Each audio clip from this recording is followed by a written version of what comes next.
December 7, 1941, Oahu, territory of Hawaii. Seaman First Class Daniel Danny Mercer stands on the port side of the USS West Virginia, watching the harbor glow under a soft Pacific sunrise. He is 22, from Wichita, Kansas. His white enlisted jumper is pressed. His black neckerchiefs sit straight against his chest. Sunday inspections are light. The band usually plays after breakfast. The air smells of salt and fuel, all drifting across Battleship Row. He leans on the cold steel railing and stares at Ford Island. The water is flat as glass. Arizona rests ahead of them, Oklahoma just beyond, California further down the line. 8 battleships, proud and still. Danny rubs sleep from his eyes and thinks about coffee. At 7:55 a.m., the first explosion tears the sky open. He hears it before he understands it. A violent crack of thunder from the direction of Ford Island. Men around him turn their heads at the same time. Danny squints upward. Aircraft low, fast, painted a pale gray-green slice across the harbor. Red circles burn on their wings. Those are Japanese, someone whispers. A second later, machine gun fire rips across the deck. Steel sparks, glass shatters. A bosun's mate collapses beside the forward turret, blood spreading across white cotton. The Sunday calm vanishes in a heartbeat. Air raid Pearl Harbor. This is no drill. The loudspeaker screams the words Danny never expected to hear. He runs toward his battle station near a 5-inch anti-aircraft gun. His shoes slam against the metal deck as bombs whistle down. One strikes Oklahoma. The blast lifts the battleship's hull like a toy. Another torpedo slams into West Virginia's port side. The impact throws Danny flat. Water erupts upward in a towering column of black and white spray. The ship shudders. Metal groans like something alive. He scrambles up, ears ringing. Smoke already crawls across the harbor. Japanese Nakajima B-5 and torpedo bombers skim the water, releasing their weapons with terrifying precision. AG dive bombers scream down from high altitude. The sun flashes off their canopies as they pull away. Danny reaches the gun crew. The loader's hands shake as he feeds the first shell. The pointer adjusts elevation. They fire. The recoil punches through Danny's shoulders. He smells cordite and burning paint. Across the harbor, the Arizona explodes in a blinding orange flash. The shockwave slams into West Virginia. A column of fire climbs hundreds of feet into the sky. Men freeze for half a second, stunned by the violence. Then debris rains down. All spreads across the water, already burning. Sailors jump overboard to escape flames. Danny keeps firing, watching one Japanese plane trail smoke before banking hard toward the mountains. This cannot be happening. Not here. Not like this. Another torpedo hits. The deck tilts slightly beneath his boots. Below, compartments are flooding, and the attack has only just begun. Danny's hands are slick with oil and sweat as he fires the 5-inch gun. Each round recoils like a punch to his chest, but he keeps feeding shells, eyes locked on the diving planes. Around him, the deck is chaos incarnate. Men scream orders over the roar of engines and explosions. Shrapnel spatters near his boots. A torpedo slams into the starboard side. The West Virginia shudders violently, rolling slightly, then groans as bulkheads give way. Water floods compartments below. Men trapped in the lower decks pound on steel doors. Voices muffled by the roar of destruction. Danny's stomach twists. He thinks of the bunk he just left, of the letters he wrote home. Keep firing. Don't stop. The gun captain yells. Danny obeys instinctively. Another plane screams down, trailing black smoke from a wing hit by friendly fire. It dives into the water 30 yards from the hull, sending a wall of spray over him. He glances portside. The Oklahoma is listing heavily, almost on her side. Sailors cling to railings, some already tumbling into the oily harbor below. Danny swallows bile. He knows many won't make it. A voice from the loudspeaker cracks over the din. All hands abandon ship if necessary. Get off the vessels. Danny hesitates. The gun still has rounds. The thought of leaving while the deck is aflame seems impossible. Yet, water rises in the lower decks. Fires spread. Smoke chokes the air. The ship creaks like it's about to split in two. Then a sudden, massive explosion rips through the forward magazine of the Arizona. The shockwave throws Danny to the deck. He hits his shoulder hard. Pain shoots up his arm. When he looks up, the Arizona's superstructure is gone, replaced by a monstrous plume of fire and debris that tears into the sky. The roar is deafening. Men on surrounding ships are knocked off their feet. Danny scrambles to his knees. His uniform is scorched in places, his face streaked with soot and blood. Nearby, a bosun lies motionless, face down in a pool of water and all. Danny feels his own mortality press against him like a physical weight. A Japanese plane swoops low again, dropping bombs with terrifying precision. Deck crews scatter. The anti-aircraft fire is fierce, but insufficient. Explosions ripple across the harbor. Smoke thickens. The sun disappears behind a gray curtain of chaos. Danny spots a small group of sailors attempting to reach the gangway. He joins them. The deck tilts more sharply now. Screams echo, mingling with the whistle of bombs and cracking of steel. Danny's boots slip on oily planks. Suddenly, a fireball erupts directly in front of him. Heat blasts him backward. He lands hard against the railing. Dazed, he can smell burning hair and fuel. The roar of the attack seems endless, as if the harbor itself is screaming. And yet, in the middle of this inferno, Danny notices something that freezes him. A group of Japanese bombers, circling again, preparing for another strike. Danny's knees burn from the impact, but he pushes himself upright. Around him, the harbor is a living nightmare. Smoke rises in twisting columns, mingling with the acrid stench of burning oil. The West Virginia lists to port. The water laps hungrily at the steel hull. Men shout, some in terror, some in desperate coordination, but the noise is drowned by the screaming engines and detonations. A lieutenant yells, "Abandon ship. Get to the boats." Danny looks down at the hatchway. It's partially submerged. Crewmen are disappearing below, some trapped, some choosing to leap into the oil-slick water. His heart pounds. He wants to obey, but the 5-inch gun is still loaded, the pointer's hand trembling beside him. There's a strange, tragic resolve in the gun crew's eyes. Fight until the ship is no longer fightable. From the harbor, he sees the Oklahoma nearly capsized. Sailors cling to overturned turrets, arms and legs flailing. One man loses his grip, plunges into the oily water, and disappears under a wave of black flames. Danny swallows hard. The image sears into him. This is war stripped to its raw bones. A plane dives toward them, bombs released, and Danny ducks instinctively. The explosion lifts him, scattering wood and metal fragments. He feels a sharp pain in his calf. He stumbles, nearly falling overboard. Around him, others are less lucky. Screams pierce the thick smoke. A shell lands on the deck near the anti-aircraft battery. Shrapnel tears a hole in the plating. A sailor crumples, lifeless. Danny reaches for the railing, gripping it like a lifeline. He glances across the harbor. Battleships are aflame, smoke painting the sky in thick, dark strokes. The Arizona's destruction still dominates the scene, a monstrous, burning pillar reaching hundreds of feet into the morning sky. Waves lap at floating debris and bodies. A fellow sailor, young and pale, grabs Danny's sleeve. "We need to go, now." Danny hesitates, glancing at the gun. His hands still itch to fire. The thought of leaving while they could still fight gnaws at him. He knows the ship might not survive another strike, but staying is almost certain death. They sprint toward the gangway.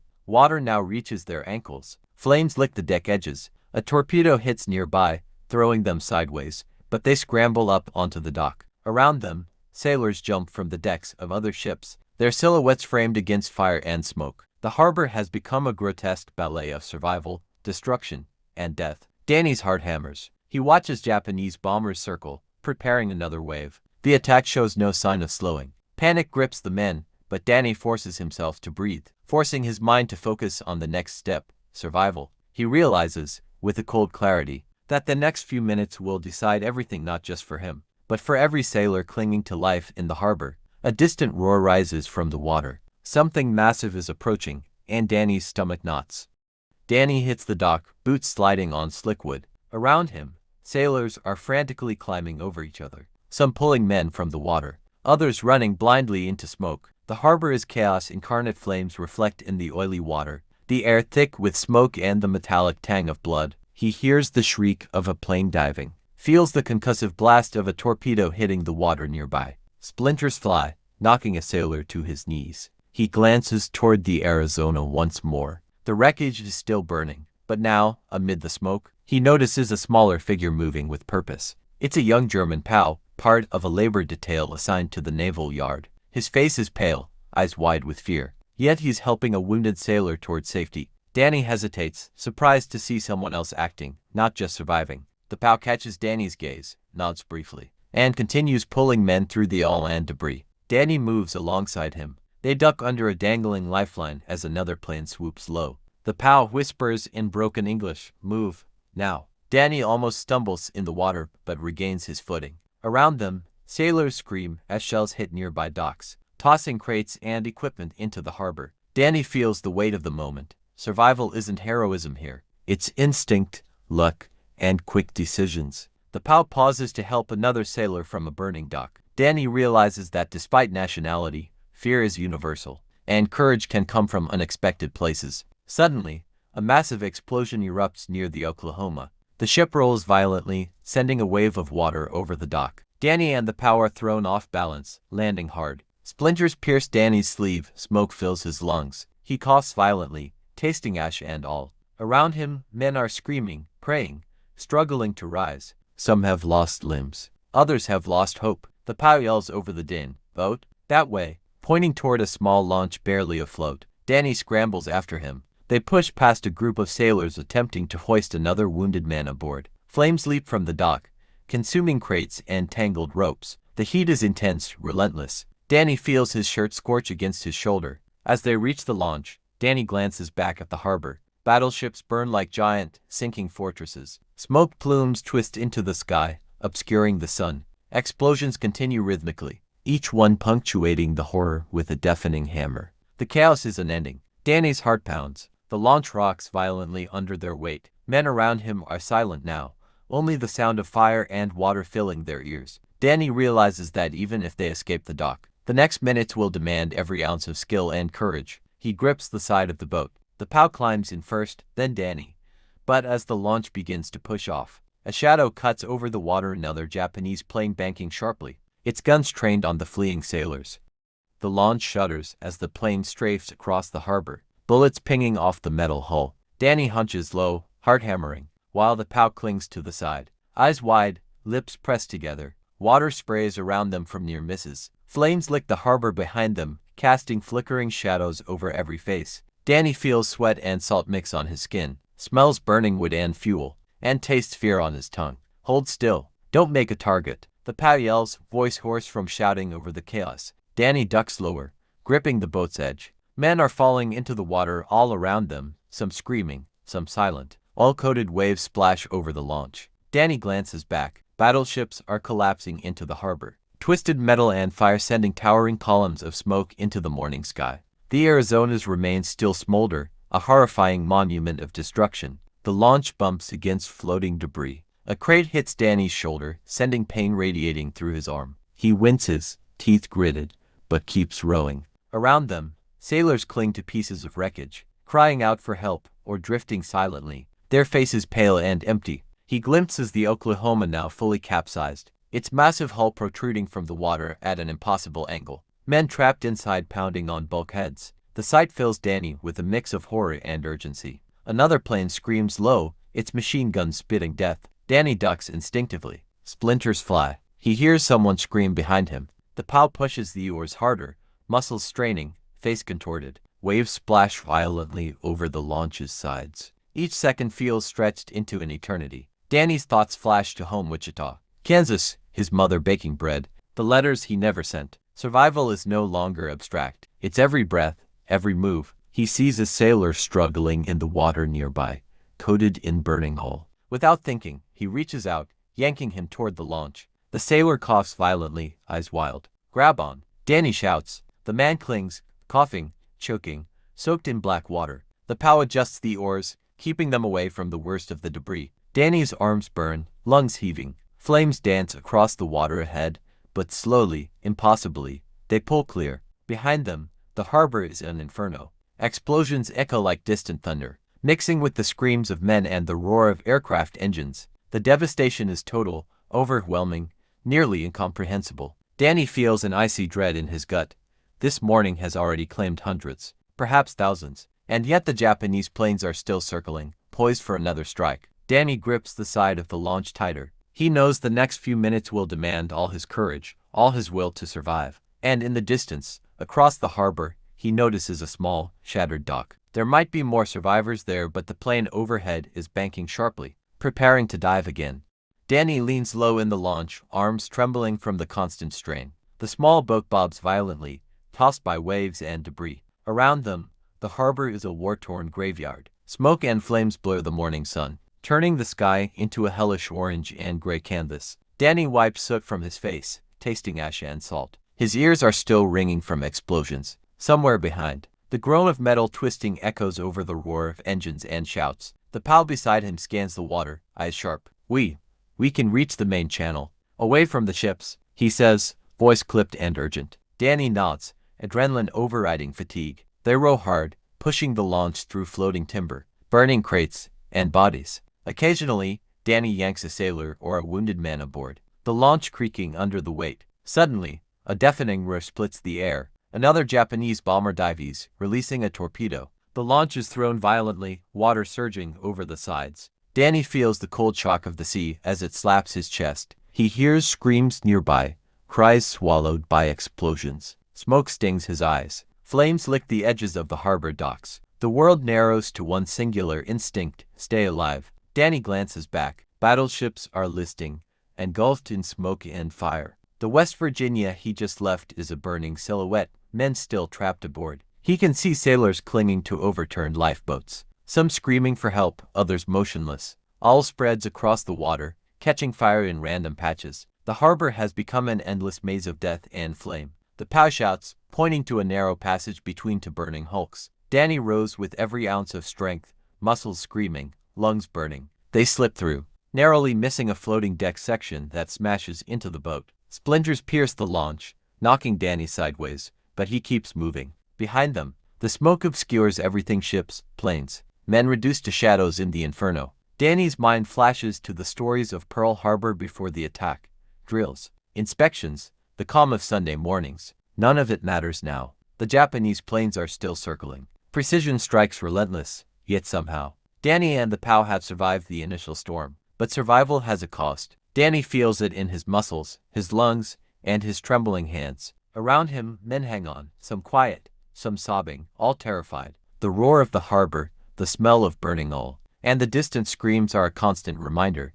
The attack isn't over. Ahead, he notices another launch barely afloat, filled with wounded sailors. Their eyes lock for a moment, silent recognition of shared terror. Danny knows they'll have to merge, to fight through debris and flames together. But before they can, a shadow falls over the water, another Japanese dive bomber. Low, fast, gun spitting fire across the waves. Danny freezes. Every muscle screams to row. Every thought screams to survive. The bomber screams past, the roar of its engine splitting the smoky sky. Bullets ricochet across the launch, pinging off metal and splintering wood. Danny presses himself flat, knuckles white on the side of the boat. The POW yells, keep rowing, faster. But even as they strain, the waves of chaos keep closing in. Burning timbers drift toward them. A floating crate smashes against the hull, rocking the boat violently. Danny glances around. Men cling desperately to debris, all slicked and terrified. Some are crying silently, some screaming, some frozen in shock. The West Virginia is now a twisted monument of fire.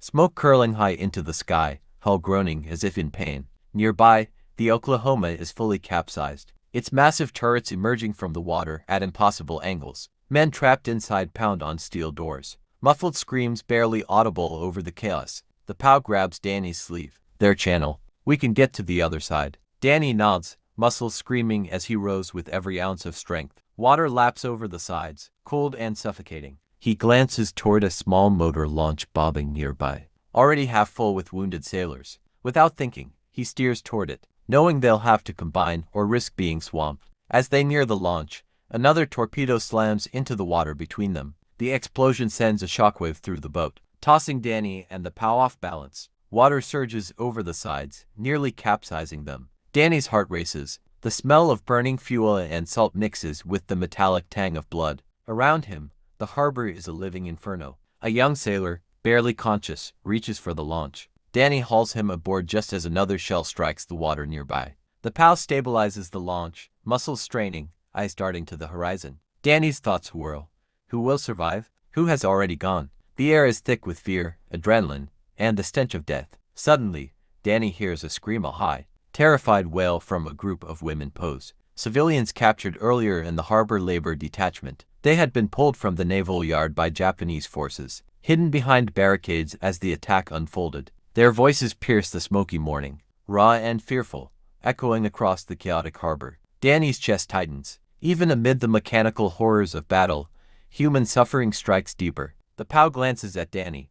We must move now. No time. Danny nods, swallowing bile and fear. He rows toward open water, past burning hulks and scattered debris. The cries of men and women mixing with the roar of Japanese planes. But ahead, the sky darkens with more aircraft. Another wave approaches, engines screaming, bombs poised. Danny's arms are shaking. His lungs burn. The launch rocks violently. The harbor behind him is a cathedral of fire, smoke, and chaos. Danny realizes the 90 minutes that started in calm sunlight are far from over.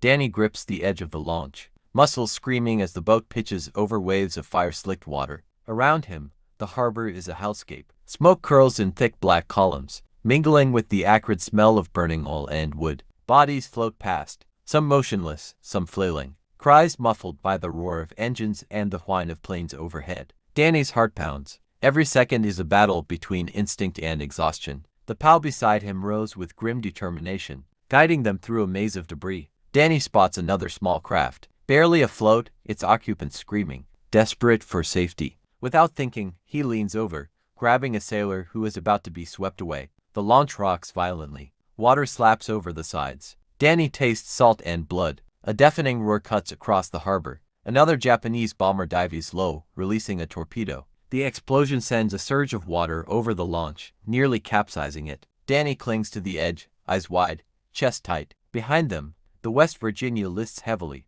fires consuming her deck, bulkheads groaning as water surges in. The Arizona's remnants still tower, a grotesque monument of flame and smoke. Danny glances at the POW. How much farther? He shouts. The man's face is set, jaw tight, eyes scanning the horizon. Channel, then open water, he yells back. Danny rows with every ounce of strength, arms burning, lungs gasping. The launch skirts floating crates, twisted metal, and bodies. A woman POW trapped on a nearby dock screams as fire creeps toward her hiding place. Danny freezes, heart pounding, then forces himself to keep moving. The launch nears a break in the debris, narrow passage between two sunken vessels. Danny guides it carefully, eyes flicking constantly for danger. Behind them, explosions continue in rhythmic, horrifying cadence. He catches sight of men trapped on another overturned hull, pounding on steel, waving frantically. He can't save them all. A low, whistling sound cuts through the smoke. Danny looks up. Another Japanese plane dives, guns spitting fire. He ducks instinctively, feeling the heat of bullets skimming the water. The launch rocks violently. For a heartbeat, time slows. Danny feels every second as if it were hours.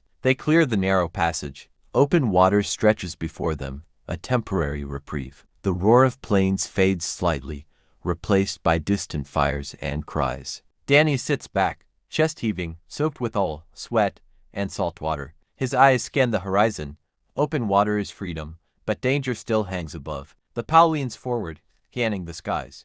We may survive this, he says cautiously, voice tight. Danny swallows, realizing that survival has been earned only by luck, courage, and grim determination. Yet even as relief begins to touch him, he feels the lingering weight of the harbor behind them. Men lost, ships destroyed, lives irrevocably changed in 90 minutes of hell. And somewhere beneath the surface, Danny leans heavily on the launch's edge, chest heaving, arms shaking from hours of rowing and terror. The open water stretches ahead, dark, oily, and deceptively calm. Behind him, Pearl Harbor is a smoldering nightmare. The morning sun struggles through thick smoke, illuminating wrecked battleships, burning docks, and floating bodies. The roar of explosions has faded to distant rumbles, but the smell of fire and fuel clings to everything. Beside him, the POW guides the boat with steady hands, eyes scanning the horizon. Danny notices a few sailors clinging to debris, some waving desperately. He hesitates, torn between the instinct to save them and the instinct to survive.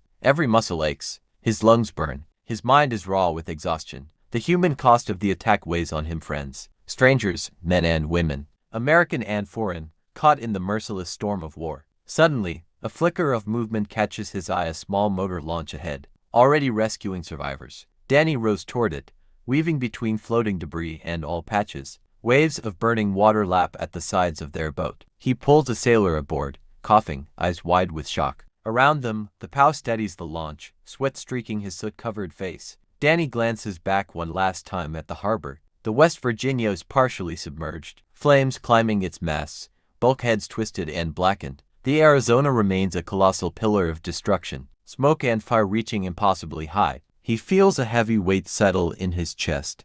This is a victory for destruction, not for survival. A distant, low hum signals approaching aircraft, Japanese planes, likely scouting, still circling. Danny tightens his grip on the launch's edge, heart hammering. The pow rows faster, muscles straining, guiding them away from the immediate threat. Behind, the cries of trapped sailors and POW women echo faintly, a haunting reminder of the lives shattered in 90 minutes of unrelenting attack. Danny's mind flashes back to Wichita, to letters never sent, to the dreams of peace and normalcy that seem impossibly distant now. Each stroke of the oar feels like a small triumph against fate itself. They move past burning wreckage, past overturned hulls, past the horrors of the harbor, into a temporary pocket of calm. The open water swells beneath them. No ships, no debris, only the vast, restless Pacific. Danny exhales, chest heaving, eyes scanning the horizon. They have survived the worst of the assault. The 90 minutes that crushed the U.S. Pacific Fleet have left. Pearl Harbor altered, forever smoldering, broken, haunted. Danny knows this morning will define him, and countless others, for the rest of their lives. Yet, amid the devastation, there is a fragile, stubborn pulse of hope, the human instinct to survive, to live, to endure, against impossible odds. He grips the side of the launch, resolved silently to carry that hope forward, no matter what comes next. The horizon is open.